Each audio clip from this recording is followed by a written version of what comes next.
تو وہ اس واقعے کے ساتھ قید ہو کے رہ جائے گا، نکل نہیں سکے گا، نجات نہیں حاصل کر سکے گا۔ دوسرا یہ ہے کہ وہ گاڑی چلاتا رہے، اس میں وہ محتاط تو ہو جائے گا لیکن وہ گاڑی چلاتا رہے گا، اور رفتہ رفتہ وہ جو خوف تھا اس کا وہ کم ہو جائے گا۔ تو بعض دفعہ وہ خوف کم ہوتے ہوتے ختم ہو جاتا ہے، اور بعض دفعہ وہ خوف یوں سمجھیں کہ بالکل منیمائز ہو جاتا ہے، بعض دفعہ بالکل نجات بھی حاصل کر لیتا ہے انسان۔ اگر کوئی شخص جہاز میں بیٹھا تھا اور جہاز میں بیٹھا تھا اور جہاز جو ہے وہ کریش ہونے والا تھا، تو ایک ہولناک تجربہ اس کو ہوا، ذرا سی بمپنگ ہوتی ہے جہاز کے اندر تو دل جو ہے وہ ایک دم سے اچھل کے اوپر آتا ہے نا، فزیکل ریئیکشن بھی ہوتا ہے۔ اب کسی کے ساتھ اگر ایسا کوئی واقعہ پیش آیا، وہ شکر ادا کرے گا اللہ تعالیٰ کا، اللہ نے مجھے بچا لیا۔ یہ چیز اس کو اور طاقت اور اسٹرینتھ دے کہ جو کہ میری موت نہیں آئی تھی تو اللہ نے مجھے بچا لیا، اور اگر میری موت اللہ نے ہوا میں لکھ دی ہے تو آنی تو وہیں پر ہے۔ پھر دعا کرے، کثرت سے دعا کرے کہ اللہ تعالیٰ مجھے تکلیف دہ موت سے بچا، ایسی حادثاتی موت سے اللہ مجھے بچا۔ یہ نبی اکرم صلی اللہ علیہ وسلم کی جو دعائیں ہیں اس میں بھی ہم نے وہ دعا پڑھی ہے۔ یہ دعائیں آتی ہیں کہ اللہ تعالیٰ ہر طرح کی تکلیف دہ موت سے مجھ کو بچا لے۔ ابو داؤد میں آتی ہے، اللہم انی اعوذ بک من التردی والہدمی، اے اللہ میں پناہ مانگتا ہوں تجھ سے کہ میں اوپر سے گر کے مر جاؤں یا دب کے مر جاؤں۔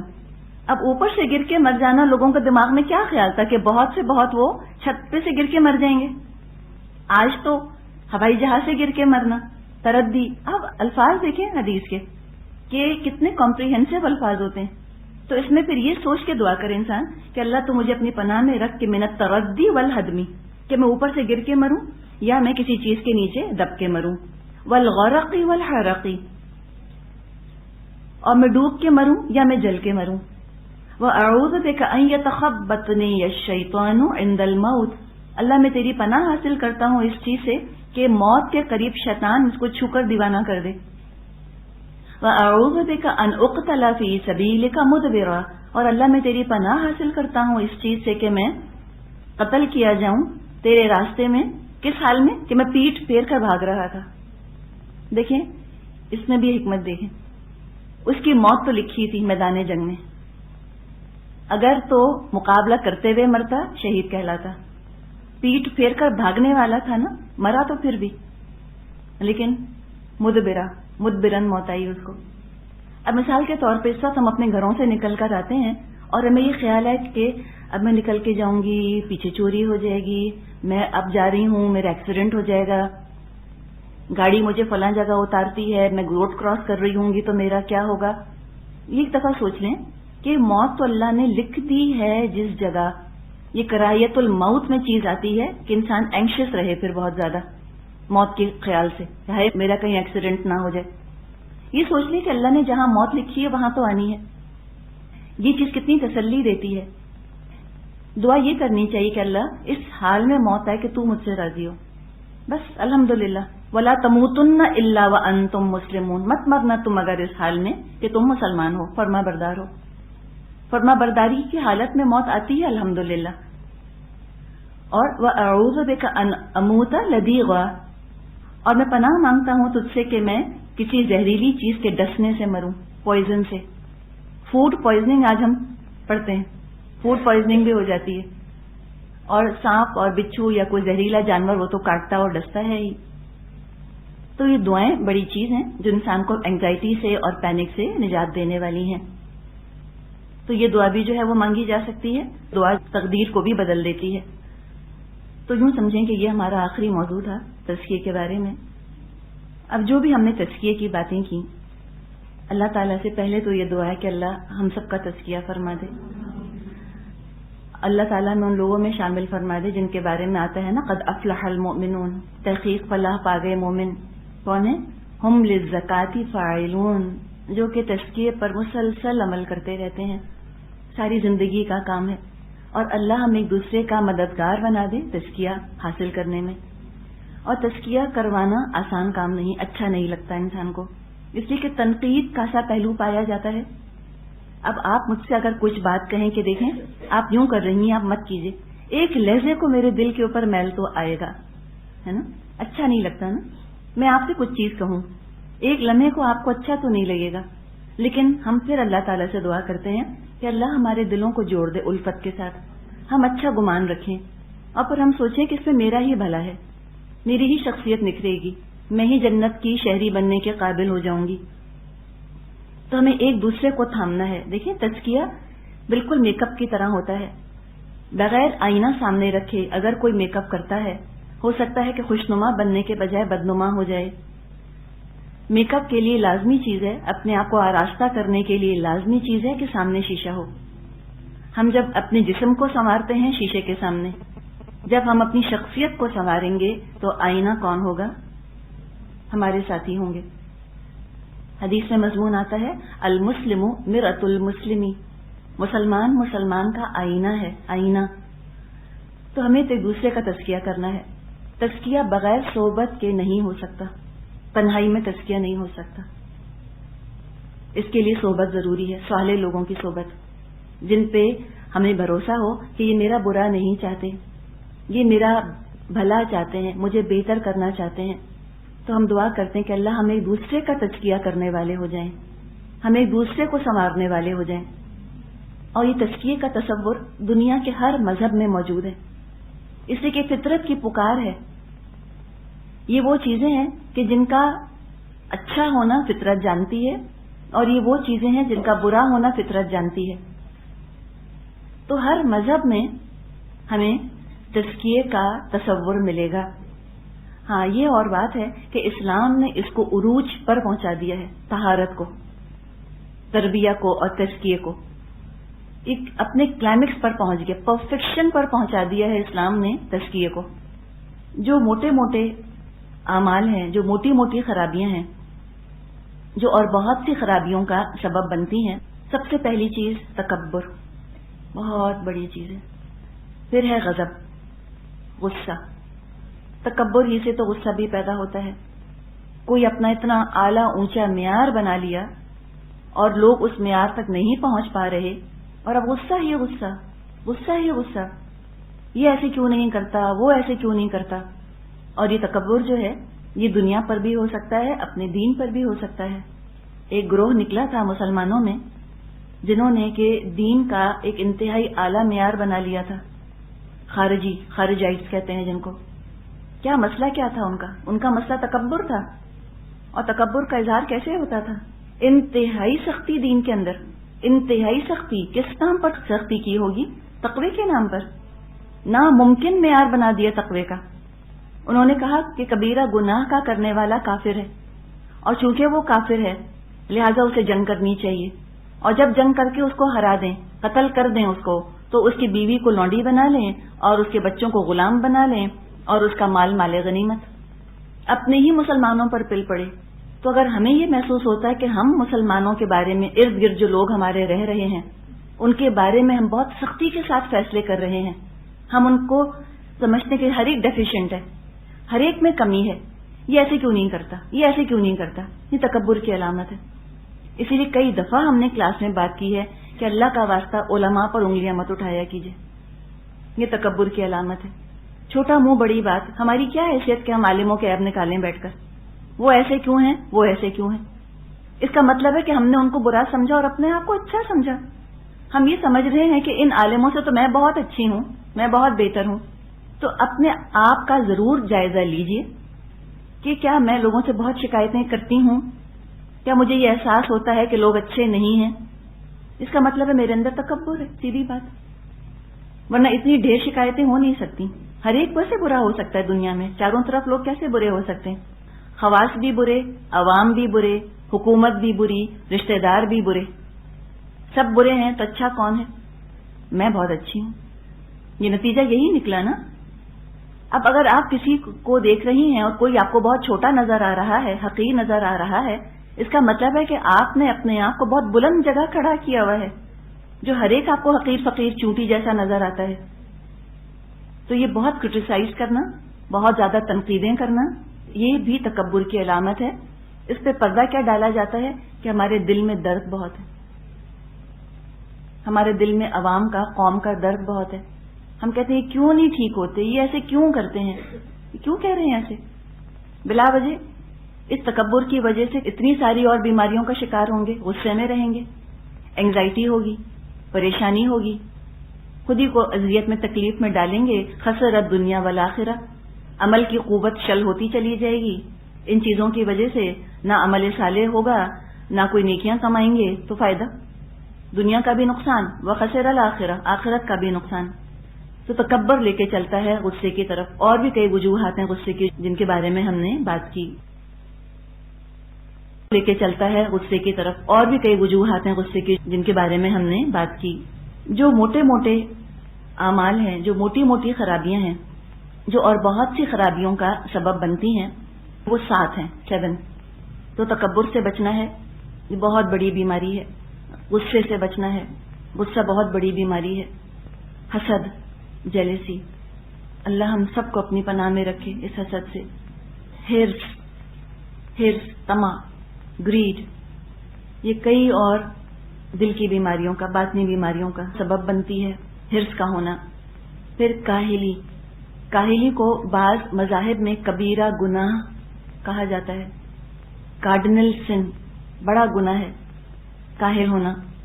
پھر شہوت، لسٹ، شہوت پر لگام ہی نہیں ڈالی ہوئی، بے لگام شہوت ہے، یہ کتنے ہی گناہوں میں لے جاتی ہے. حب الدنیا کا مظہر ہے شہوت کا حد سے زیادہ ہونا. اور 7ویں چیز وہ کہتے ہیں جس کو کہ بعض مذاہب میں کبیرہ گناہ سمجھا جاتا ہے، کارڈنل سن، وہ ہے کثرت طعام، گلٹنی، بہت زیادہ کھانا. اب ان کا علاج کیسے ہوگا؟ صوفیہ اور علماء تزکیے کے لیے 4 چیزوں کا ذکر کرتے ہیں. ان چیزوں میں پہلا ہے تقلیل الطعام، کم کھاؤ، reduction in the intake of food, کم کھانا. اور کم کھانے سے مراد یہ نہیں کہ انسان کمزوری کا شکار ہو جائے. ابھی جب کم کھانے کی ہم بات کرتے ہیں، اس میں کچھ مذاہب میں ایکسٹریم پر لوگ چلے گئے. اسلام پھر ایسا ہم کو غیر حقیقی تصور نہیں دیتا. تقلیل الطعام کا کھانا چھوڑنے کی بات نہیں کی جا رہی، کم کرنے کی بات کی جا رہی ہے. کتنا انسان کھانا کھائے سنت کے حساب سے. آپ 1/3 پیٹ کھا لیجئے. اور علماء یہ لکھتے ہیں کہ آپ کھانا کھا رہی ہیں، کھانا کھاتے کھاتے کھانے کے دوران ایک ایسا مرحلہ آتا ہے، سٹیج آتا ہے، جب انسان سوچتا ہے کہ اب اور کھاؤں یا نہ کھاؤں، ایک اور ہیلپنگ لوں یا نہ لوں. جب یہ خیال آئے، اس کا مطلب ہے کہ بھوک مٹ چکی ہے اور اب خواہش شروع ہو گئی ہے. اب یہاں رک جائیے. ٹھیک ہے، آپ نے 1 روٹی کھائی گھر جا کر، چلیں 1.5 روٹی کھائی. اب اس کے اندر نا آپ کو کوئی نصاب دینا بڑا مشکل ہے. یہ نہیں کہا جا سکتا کہ اب آپ 1 روٹی کھائیے گا گھر جا کر. ہر ایک کی اپنی ریکوائرمنٹ جسم کی خود ہمیں پتا ہوتی ہے نا. ایک مقررہ معیار سے کم اگر کھائیں تو کمزوری ہونے لگتی، کام نہیں کر سکتا انسان، یا نیند بہت آنے لگتی ہے اس کو، یا وہ زیادہ کاہل ہو جاتا ہے. تو یہ نہیں کرنے کو کہا جا رہا. اتنا کھانا جو کہ ہمیں عمل پر تیزی کے ساتھ لے کر چلے اور گناہوں سے بچائے. اتنا کھانا جو نیکیوں میں مددگار ہو اور گناہوں میں معاون نہ ہو. اس لیے کہ جب کھانے میں بیلنس نہیں رکھا جاتا، بہت زیادہ کھایا جاتا ہے تو نیکیوں میں سستی آتی ہے اور گناہوں میں دوڑ لگتی ہے. تو تقلیل الطعام، اتنا کھانا کہ جتنا ہم اپنی بھوک کو مٹا لیں اور اپنی صحت کو قائم رکھ سکیں. مزیدار کھانے پر کوئی پابندی نہیں، پسند کے کھانے پر کوئی پابندی نہیں. اللہ نے فرمایا کلو واشربو، کھاؤ اور پیو، بس کیا کرو، ولا تسرفو، حد سے مت بڑھو، حرام مت کھاؤ، غلط چیزیں مت کھاؤ. ملٹی وائٹامن کھانا چاہتی ہیں کھائیے، ٹونک پینا چاہتی ہیں پیجیے، جو چیز آپ کو اچھی لگتی ہے، مزیدار لگتی ہے، کھائیے. اسلام نے یہ نہیں کہا کہ تم گوشت چھوڑ دو یا تم گھی چھوڑ دو یا تم میٹھا چھوڑ دو، ایسی کوئی بات نہیں. حلالن طیبن، جو حلال ہے اور طیب ہے وہ کھاؤ. تو اگر ایک چیز حلال ہے اور وہ آپ کے لیے نقصان دہ ہے، پھر وہ آپ کے لیے طیب نہ رہی، چھوڑ دیجئے اس کو. ڈائبٹیز ہے تو ڈائبٹیز میں تقلیل الطعام کیا ہوگا؟ شوگر چھوڑ دے انسان. یہ حق بنتا ہے ہمارے جسم کا ہمارے اوپر کہ ہم اپنی صحت کی حفاظت کریں، اور یہ امانت ہے ہمارا جسم. تو کوئی بیماری ہے اور ڈاکٹر نے پرہیز بتایا ہے، وہ کرنا ہے پرہیز، ریلیجسلی پرہیز کرنا ہے، نیکی سمجھ کے پرہیز کرنا ہے. اس پر بھی اللہ کے ہاں اجر ہوگا انشاءاللہ تعالی.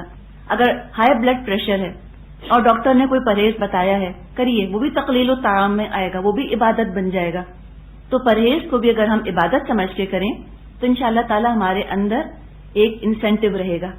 اگر وزن زیادہ ہے وزن کم کیجئے. آج کل تو وہ معیار بتاتے ہیں اگر آپ کی اتنی ہائٹ ہے اور یہ آپ کی عمر ہے تو آپ کا وزن اتنا ہونا چاہیے. عبادت سمجھ کے وزن کم کیجئے. اگر کسی بیماری کی وجہ سے یا کسی مجبوری کی وجہ سے کوئی ایسا جسم پھولا ہوا ہے وہ اور چیز ہے. لیکن اگر موٹاپا ہے زیادہ کھانے کی وجہ سے اس کو کم کرنے کی ضرورت ہے. اور موٹاپا کسی کی مجبوری نہیں, ہم کم کر سکتے ہیں, کاہلی کی وجہ سے کم نہیں کرتے. تو اتنا کم کھائے کہ انسان کا وزن نارمل ہو جائے.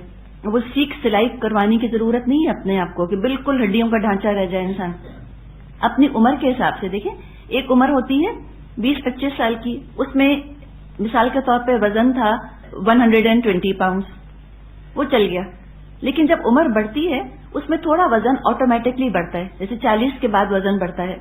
اس کے حساب سے دیکھ لیجئے کہ میری جو عمر ہے تو ہو سکتا ہے 20 سال کی میں تھی تو 120 تھا, اب میرا چلو 130 اگر ہے تو کوئی حرج نہیں اس کے اندر.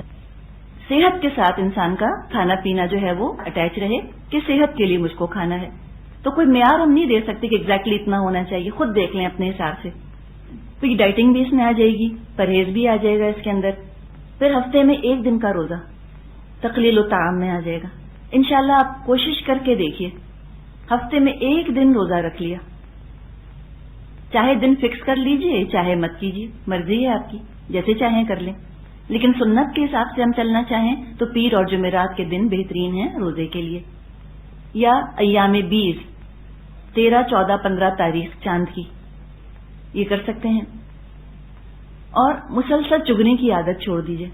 چلتے پھرتے کھانا چلتے پھرتے کھانا, یہ عادت پڑ جاتی ہے نا, یہ نہ کیجئے. لیکن اس کے اندر بھی کوئی ہارڈ اینڈ فاسٹ رول ہم نہیں کہہ سکتے, کوئی گناہ کی کیٹیگری نہیں ہے. زیادہ کھانا گناہ میں نہیں آتا, یہ صاف علماء لکھتے ہیں.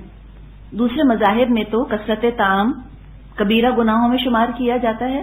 اسلام نے گناہ کے درجے پہ اس کو نہیں رکھا, نہ گناہ ہے نہ معصیت, لیکن اپنے لیے اچھا نہیں ہے, اپنی صحت کے لیے اچھا نہیں ہے. حدیث میں مضمون آتا ہے کہ پیٹ جو ہے جسم کا حوض ہے, پونڈ ہے. اور اب دیکھیں یہی ہمیں سائنس بتاتی ہے کہ جب پیٹ میں کھانا جاتا ہے, جو کھانا ڈائجسٹ ہوتا ہے تو پھر خون وہاں سے نیوٹرینٹس وغیرہ کیری کرتا ہے. تو اگر ہم صحت مند رہنا چاہتے ہیں تو غذا کا خیال ضروری ہے. اور یہ صحت بہت ضروری ہے اگر ہم دین کا کام کرنا چاہتے ہیں, اگر ہم اعمال اچھے کرنا چاہتے ہیں. تو صحت رکھنے کے لیے کھائیے. مقصد یہ بنائیے کہ صحت چاہیے مجھے نیکیوں میں دوڑ لگانی ہے, اس لیے مجھ کو کھانا کھانا ہے. تو وہ کھانا بھی انشاءاللہ عبادت ہوگا. تو کھانے میں کمی کیجیے. جو پچھلی نسلیں جتنا کھاتی تھیں اس کے مقابلے میں آج لوگ بہت زیادہ کھا رہے ہیں. خوراکیں بہت بڑھ گئی ہیں, کوانٹٹی بہت بڑھ گئی ہے کھانے کی, اس کو کم کرنے کی ضرورت ہے. اور اس کے لیے تھوڑا سا ول پاور اور دعا, انشاءاللہ تعالی یہ ہو جائے گا. تو تقلیل الطعام یہ ضروری چیز ہے, یا تقوی کہہ لیجئے. کھانے میں تقوی کے ساتھ کھاؤ, گاڈ کانشیس ہو کے کھاؤ. تو reduction in the intake of food, کم کھانا کھائے انسان. پھر تقوی کلام کہہ لیجئے, کلام میں تقوی یا تقلیل الکلام, کم بولنا. یہ بھی تزکیے کے لیے معاون ثابت ہوتا ہے, مددگار ثابت ہوتا ہے. جامع ترمذی میں حدیث ہے, ابو سعید خدری رضی اللہ عنہ روایت کرتے ہیں, نبی اکرم صلی اللہ علیہ وسلم نے فرمایا, جب آدمی صبح کرتا ہے اس کے سارے اعضاء عاجزی اور لجاجت کے ساتھ زبان سے کہتے ہیں کہ اتق اللہ, ہمارے بارے میں اللہ سے ڈر, کیونکہ ہم تیرے ہی ساتھ بندھے ہوئے ہیں. تو ٹھیک رہی تو ہم بھی ٹھیک رہیں گے, اور اگر تو نے غلط روی اختیار کی تو ہم بھی غلط روی اختیار کریں گے, ہم بھی ٹیڑھے ہو جائیں گے. تو کیا بول رہے ہیں اس کے بارے میں سوچ لیجئے. بے تحاشا بولنا, تر تر تر تر بولنا, یہ بھی انسان کو تھکا دیتا ہے. کسی نے کہا ہے کہ اپنے ایمان کی حلاوت کو بہت زیادہ بول کر, بہت زیادہ ہنس کے ضائع مت کر دو. اپنے ایمان کی حفاظت کرے انسان اپنی زبان سے, کم بولے. بے تحاشا بولنا, بے تحاشا ڈسکشنز, یہ بھی تھکا دیتا ہے انسان کو. اور ایمان کی چاشنی اور ایمان کی جو ایک نشاط والی کیفیت ہے وہ ضائع ہونے لگتی ہے, ویسٹ ہو جاتی ہے ایک طرح ایمان کی وہ والی کیفیت. بہت سارے گناہ ہیں نا جو زبان سے ہوتے ہیں, غیبت ہے, بدگمانی ہے, مذاق ہے, جھوٹ ہے, سب کا تعلق ہے زبان سے. تو ان ساری بیماریوں کا علاج ہے تقلیل الکلام, کم بات کرنا. صحیح بخاری میں حدیث ہے، نبی اکرم صلی اللہ علیہ وسلم نے فرمایا، اور سہل بن سعد سے یہ روایت ہے کہ جو شخص ذمہ لے لے اپنی زبان اور اپنی شرمگاہ کا، آپ نے فرمایا میں اس کی ذمہ داری لیتا ہوں جنت کی۔ جامع ترمذی میں حدیث ہے، ابو سفیان بن عبداللہ سے نبی اکرم صلی اللہ علیہ وسلم سے انہوں نے عرض کیا کہ میرے بارے میں جن باتوں کا آپ کو خطرہ ہو سکتا ہے ان میں زیادہ خطرناک اور خوفناک کیا ہے؟ آپ صلی اللہ علیہ وسلم نے اپنی زبان پکڑ کر فرمایا سب سے زیادہ خطرہ اس سے ہے، یہ جو زبان ہے نا سب سے زیادہ خطرناک چیز ہے۔ مسند احمد ترمذی میں حدیث ہے، عبداللہ بن عمر بن عاص رضی اللہ عنہ سے نبی اکرم صلی اللہ علیہ وسلم نے فرمایا من صمت نجا، جو چپ رہا وہ نجات پا گیا۔ ذرا سا سوچ لیجئے، یہ کہنا میرے لیے ضروری ہے، یہ بولنا ضروری ہے، جیسے کہ ہم بہت زیادہ